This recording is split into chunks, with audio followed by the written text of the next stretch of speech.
Family trips are more enjoyable without the daughter-in-law. She's just in the way.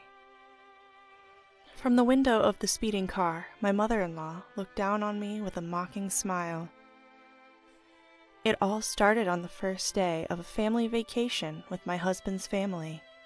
On the way to a luxury hotel, we stopped at a highway gas station, and suddenly I was left behind all alone. I was completely lost and stood frozen on the spot, a moment I'll never forget. My name is Susan. I'm 30 years old, and I focus on housework, not working outside the home. My husband, Thomas, is a management consultant and often away from home.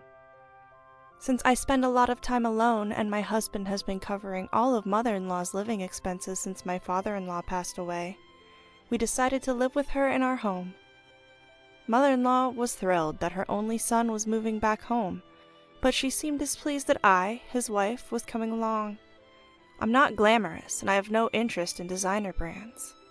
I do a lot of water-related chores, so even with care, my hands get rough and I choose clothes that are easy to move in. To mother-in-law, I seemed like an embarrassing daughter-in-law to show others. Mother-in-law, Linda, has always been a show-off, obsessed with appearance and brands. She's long since spent her grandfather's inheritance and her savings, but she has no intention of changing her luxurious lifestyle, always begging my husband for more. My husband always firmly refused, saying, "I'm giving you living expenses, not money for luxuries." But mother-in-law never gave up, always causing trouble. Furthermore, my sister-in-law and her husband live nearby. Sister-in-law, Jessica, has the same character as her mother, always making snide remarks like, "Thomas could do better than a plain woman like you." She comes to our house every day, demanding meals, baths, and drinks, but never contributes money or helps with chores. "You're Thomas's wife, so it's only natural that you do all the housework. You're not good-looking, so at least keep the house clean. Thomas is too kind.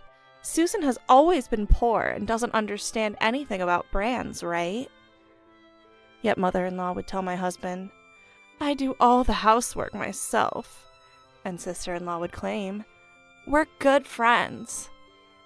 I've been working in customer service, so I've been using that experience to avoid major conflicts with mother-in-law and sister-in-law for the past few years. But my husband noticed everything, from me doing all the housework to sister-in-law's terrible attitude, but he didn't confront them directly because I asked him not to. I wanted to avoid a complete breakdown with my husband's family, no matter what they did to me. My husband respected my feelings. "But you don't have to push yourself too hard. I'm okay with cutting ties and living separately." "Thank you, but I want to try a little harder. So I'm thinking of planning a family trip to improve our relationship. What do you think?" "That sounds good. I can take time off next month, so let's all go on this year's trip." Since we were dating, my husband and I have been traveling regularly. Even after moving in with my mother-in-law, my husband and I enjoy occasional trips just for the two of us. But once mother-in-law and my sister-in-law realized we were staying at luxury and famous hotels, they insisted on coming along. "You two are so heartless, going on luxurious trips without us. From now on, take us with you and make sure it's extravagant." Because they were so persistent, I told them that this time we had booked a luxurious hotel for the whole family, including sister-in-law's husband. Mother-in-law and sister-in-law were thrilled. But just before the trip, my husband's work made it impossible for him to join us. I thought about postponing the trip, but mother-in-law had already bragged to the neighbors about the souvenirs, so she insisted we couldn't change the plans now. Reluctantly, I agreed to go with the four of us, excluding my husband. On the day, I put mother-in-law and sister-in-law's luggage in the trunk, and since there was no room left, I carried my travel bag inside the car. Throughout the drive, mother-in-law and sister-in-law kept making snide remarks from the back seat. Feeling fed up, I glanced at the empty passenger seat where only my travel bag sat, and I began to feel a little uneasy without my husband. Even as I drove onto the highway, mother-in-law's complaints never stopped. You're driving so slowly. Are you just careless because Thomas isn't here? Really? There was an accident today, so... You're just good at making excuses. You must have deceived Thomas the same way. I didn't deceive anyone. If only slow Susan weren't here, this trip would be more fun. Right, Mom? Yes, indeed. Eventually, as we were about to arrive at yet another gas station, sister-in-law surprisingly suggested, "Let my husband drive the rest of the way. You must be tired, Susan." Having been forced to prepare mother-in-law's luggage and clean the house before our early departure, I was exhausted and agreed. "Susan, could you buy drinks for everyone?" As I got out of the car to switch drivers, mother-in-law gave me a friendly smile, unlike her usual self. Sure, that's fine. Mother-in-law and sister-in-law were unusually kind. Maybe they want to improve our relationship just like I do. That's good. I felt relieved and was about to walk away from the car when suddenly the engine started. And mother-in-law threw my luggage out of the car. Then mother-in-law yelled at me with a big smile. "Family trips are more enjoyable without the daughter-in-law. You're just in the way." I stood there, watching the car drive away, leaving me and my travel bag behind. I was completely lost and stood still for a moment. I will never forget the words mother-in-law said to me at that moment. Finally, I realized that no matter how much I did for mother-in-law and sister-in-law, it was all in vain. Reaching for my travel bag left in the parking space, my vision suddenly blurred. Surprised, I ran to the restroom, covering my eyes with a hand towel, and tears began to flow uncontrollably.